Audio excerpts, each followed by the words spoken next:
Hi dear Sagittarius, welcome to my YouTube channel, and in this video I'm going to talk about the transits for the month of December. The last month of 2023 should be relatively peaceful because we don't have any eclipses this year in December, and it's been a month and a half since the last eclipse, so that means all the dust from the eclipses has settled by now. And we should have relative stability until next March. That's when we'll have the next eclipse. But December still has its own challenge, and that challenge is Mercury retrograde. Yep, we have an entire month of Mercury retrograde. We're going to enter December in the shadow zone of Mercury retrograde. Think of it like this way: Mercury will be on vacation in December. Mercury won't be doing its job properly, okay, all months. So, what that means is try not to sign contracts in December because Mercury rules contracts and agreements. And when we sign contracts, when Mercury is retrograde, we tend to not fulfill that contract. Like, let's say you sign a work contract for a year, but like after 3 months you quit. Let's say you rent an apartment for a year, but because you signed it during Mercury retrograde, you move out maybe in 7 months or 8 months. That's the possible interpretation of Mercury retrograde. Another thing Mercury retrograde tends to do is we tend to get lost a lot. We tend to forget things. I'll give you like horrible examples from the last Mercury retrograde. I didn't read the train schedule properly, so I stayed at a hotel and I spent $400 during the week of conference, work conference. Even though apparently I could have taken that train home in the evening and stay at my own place and save $400, but nope, because Mercury was retrograde, I didn't pay much attention. I didn't read the fine print. And then another thing is, I forgot my apartment keys at work. Like, who does that? That never happens to me. But somehow, when Mercury was retrograde, I forgot my house keys at work. Yeah, it was very, very frustrating and annoying.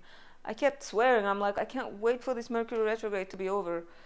So the thing is, some Mercury retrogrades are really, really bad. Some you can barely feel it, but still, the general theme of Mercury retrograde is that it's a great opportunity to redo something, to review something. Okay, it's a great opportunity to go back, fix it, and move on in a proper way. Like there was this English singer in the early 2000s, and he had this music video where he's on a date with a girl. He messes up and he spills wine on his girlfriend, and then like they get into a fight, they break up, and so he regrets that. He's sad, and then somehow he makes the time stop or the reality stop, and he goes back in time to the moment where he was about to mess things up, and he manages to stop the glass from spilling. He talks to the girl and he doesn't break up with her, and they are happy and they move on happily. So that's like Mercury retrograde, okay? I mean, it's not gonna literally going to be like that, but metaphorically, yes, Mercury retrograde is a time like that. So it's a great time to go back to something if you've been regretting, or if you messed up something. Now it's a great time it's a great opportunity to fix that. And let's talk about the transits now. On the very first day of December, we have Mercury entering Capricorn until February 5th, 2024. As you can see, Mercury will spend nearly 2 months in Capricorn and a couple of weeks in Sagittarius. And it's a long time. Normally Mercury sprints through signs in less than 3 weeks, but now it's going to spend almost 2 months. And on December 3rd, we have Venus in Libra making a square aspect to Pluto in Capricorn. Think of it this way. Venus is finances, Pluto is also finances. They are both financial planets, and when they make a square aspect, there is tension around finances. Maybe there are even like power plays, power struggles around finances, because Pluto is power. Whenever Pluto is involved, there is the issue of power.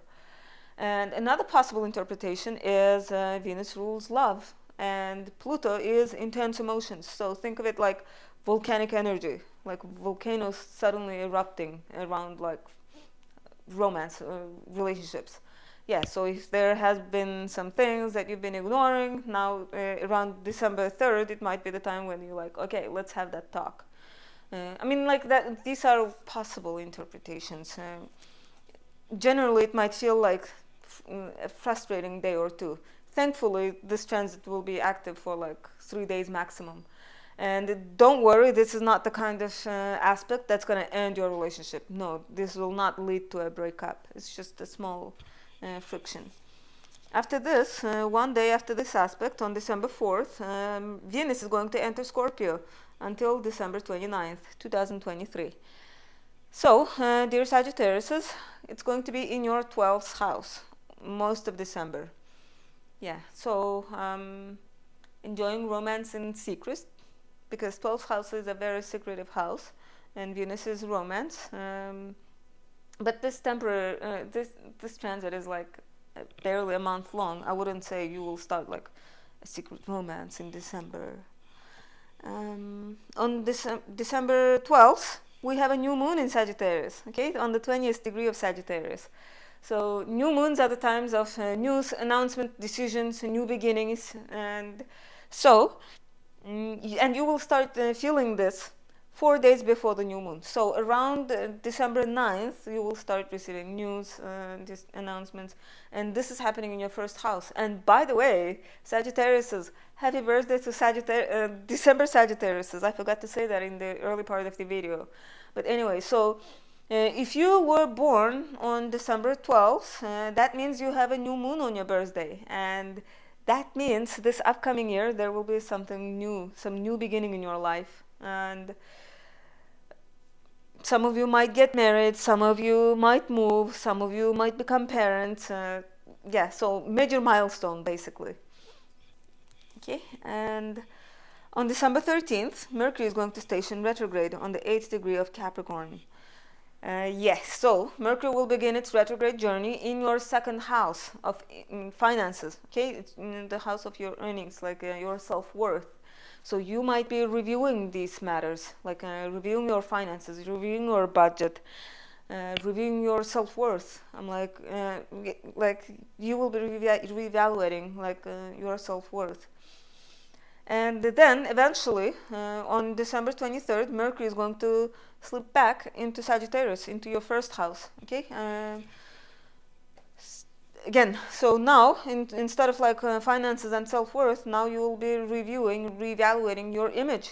Okay, how you come out, how you like what kind of impressions you make on people. You will be reevaluating these things. And next, on December 21st, we have the winter solstice. That's when the sun enters Capricorn, the longest night of the year. I like this time because it's kind of optimistic, because the days start getting longer from this point on, instead of like nights getting longer and longer. But now finally the days will start getting longer. On December 26th, we have a full moon in Cancer, on the 4th degree of Cancer. And Sagittarius, that is your 8th house. So the luminaries will be illuminating your financial houses. The sun will be in your house of earnings, the money that you make, okay? And the full moon will be happening in your partner's money house. So your money and your partner's money, shared resources, okay? My money, shared resources. So yeah, there will be a need for balance in those matters. And usually full moons are the times of illuminations, clarity, culminations, achievement. And full moons are always emotional times, okay? And since this full moon is happening in the sign that it rules, it's kind of like an extra emotional time.